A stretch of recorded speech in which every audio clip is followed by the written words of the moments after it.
Let's bring it home here now to Fulton County. A grand jury will be back to work this afternoon, and they could be handed the case against former President Trump.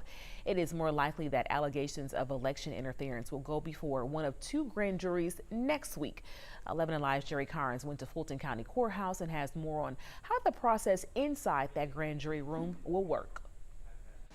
We won't see them at work. We may never see their faces. But the people meeting in a grand jury room inside the Fulton County courthouse are making history. It's about the way grand juries operate under normal circumstances.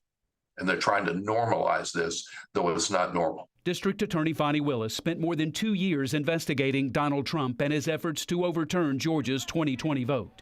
Now she'll try to convince a grand jury that there's enough evidence of criminal wrongdoing to charge the former president. She'll come armed with a report from a special grand jury that heard months of testimony. Former Fulton County prosecutor Melissa Redmond says Willis doesn't have to present her entire case, just enough to prove that it should continue. You don't have to bring in every witness that testified before the special grand jury. You can have the DA's investigators or others who can summarize all of that testimony. We do know that they have subpoenaed several witnesses. They may want to allow the grand jurors an opportunity to question those witnesses. 16 grand jurors have to be present to make a decision. At least 12 have to vote yes for a criminal indictment, triggering formal charges.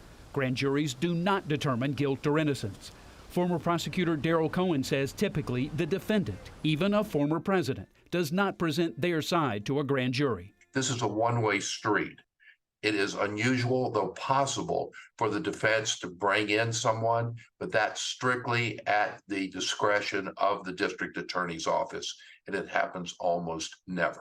An investigation lasting over 2 years will soon be in the hands of a history-making grand jury in Fulton County.